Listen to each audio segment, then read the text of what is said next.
আসসালামু আলাইকুম। আসলে আমি কিছু কথা বলা দরকার। সকল নাগরিকের এগুলো বলার অধিকার আছে এবং বলা প্রয়োজন। বিশেষ করে আমাদের বাংলাদেশে যে গ্রাম অঞ্চলে যে বাজারগুলো আছে, যেমন আমাদের রাখালিয়া বাজার, পাশে আছে বাসাবাড়ি, রায়পুর, এরপর লক্ষ্মীপুর, এই যে বাজারগুলা, এগুলাতে দেখবেন একটা খাজনা উঠানো হয়। মানে প্রতি বাজারের দিন একটা খাজনা উঠানো হয়, কিন্তু এটার কোনো নির্ধারিত নেই। যারা খাজনা উঠায় আর যারা খাজনা নির্ধারণ করে তাদের মন মতো, যে এটা কোনো নির্ধারিত নাই, যে এটা কোনো তালিকাও নাই, কোনো লিস্টও নাই যে তাদের মন মতো, যে কেউ 1,000 টাকার মাল বিক্রি করছে তার থেকে 200 টাকা খাজনা নিতেছে, কেউ আবার 500 টাকার মাল বিক্রি করতেছে তার থেকে 150 টাকা খাজনা নিতেছে। মানে মন গড়া। তো এখন ঢাকা শহরেও এই জিনিসটা দেখতেছি, মানুষ আওয়াজ তুলতেছে।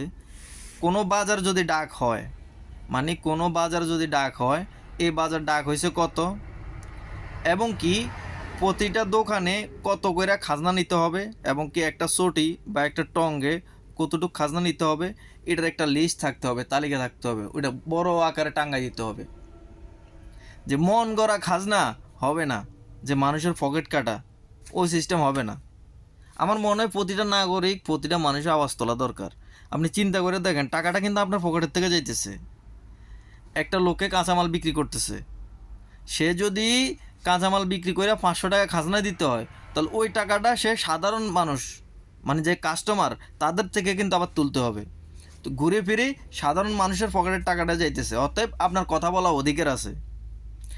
যেমন এই যে রমজান ঈদ পরে কোরবানি দিতেছে, বাজারে মানুষ গরু নিয়ে আসবে, বলে কি গরুর বাজার ডাক আনছে। কি কচুর ডাক আনছে?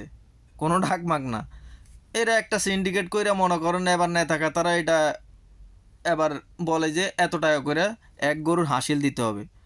এটারও একটা লিস্ট দরকার, সার দরকার। যদি আপনি ডাক আনেন, সরকারের অনুমোদন থাকতে হবে, সরকারের উপরের লেভেলের যত রকম সিল সম্পদ থাকে সব থাকতে হবে।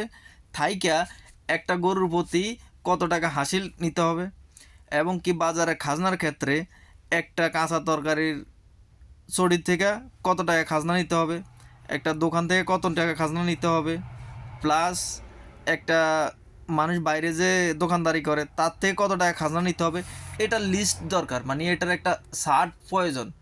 বলে কেন, আমরা এই ছোটোবেলা থেকে দেখে আছি, মানে মন গড়া। বলে উনি বাজারে ডাক আনছে, কত টাকা দিয়ে ডাক আনছে, যে 1 বছর হলে ডাক আনছে বা 2 বছর হলে ডাক আনছে, 2 লাখ টাকা দিয়ে ডাক আনছে বা 3 লাখ টাকা দিয়ে ডাক আনছে। পরিশেষে দেখা যায় কি, ওনারা মানে যে 2 লাখ টাকা 3 লাখ টাকা, ওইটা ওনারা 6 মাসে উত্তোলন করে ফেলায়। আর বাকি যে মনে করেন বাকি যে 2 বছর 3 বছর খাইতেছে, মানে এটা বেলাস।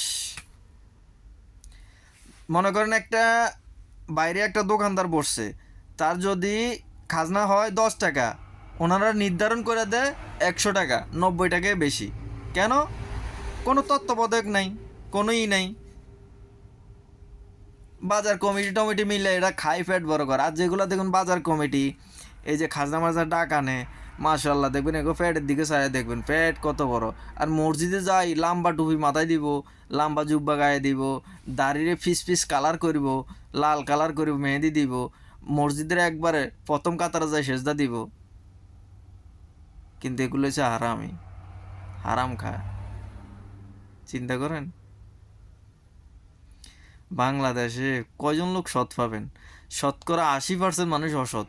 এখন আলহামদুলিল্লাহ 20% মানুষ সৎ আছে, 80% মানুষ অসৎ।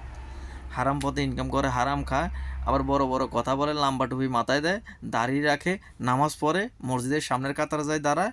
এদেরকে আবার মানুষে সামনের কাতার সাইডে দেয়। কী করব? অসৎ লোক, নাহলে আপনার ক্ষতি করব। মানুষ ওই ভয়তে সাধারণ মানুষ সামনের কাতার সাইডে দেয়। লজ্জা করে না এদের। আমারও অনেকে বলে যে আপনি তো বলেন টিকটকে ফেসবুকে দেখি, মনে চায় ভাই, মনে চায়। কিল্লেগা এটা আমাদের সাধারণ মানুষ, আমরা অনেক মানুষ খাইতে পায় না, অনেক মানুষ অনেক কষ্ট করে। আর এরা কি করে, মানুষের পকেট কাইডা মনে করেন এরা হই উল্লাস করে, হাসি মানে আনন্দ করে। আল্লাহ পাক কিন্তু সার দেয়, সাইরা দেয় না। তবে আবার একটা জিনিস দেখবেন, দুনিয়াতে আল্লাহ পাক বিচার করে, এদের শেষ পর্যায়ে এমনভাবে মৃত্যু হয়, আর এদের ছেলে মেয়ে দেখবেন কোনোটা নিশাখোর, কোনোটা গাঁজাখোর, কোনোটা বাবাখোর, কোনোটা সন্ত্রাসী, সারে খারে চলে যায়। কিন্তু এরা চিন্তা করে না, কখনো চিন্তা করে না এগুলা। যদি চিন্তা করতো তাহলে এরা ভালোভাবে চলতো। তো মেইন কথা হইলো যে সবার এগুলার নিয়ে আওয়াজ তোলা দরকার এখনের সময়। যে কোনো জিনিস যে মূল্য তালিকা দিতে হবে, একটা ছাড় দিতে হবে। যদি সরকার থেকে এটা টেন্ডার হয়, তাহলে সরকারের টেন্ডারের যে আপনার যে পেপার, যে সিল চপ্পর মারা, ওইটা কইরা বড় কইরা ছাড় দিই টাঙ্গা দিতে হবে বাজারে। তাহলে মানুষ দেখবে, মানুষ বুঝবে যে আমি যদি একটা সবজির টং দিই, আমার সাপ্তাহিক খাজনা এত টাকা, আপনার মন করা হবে না।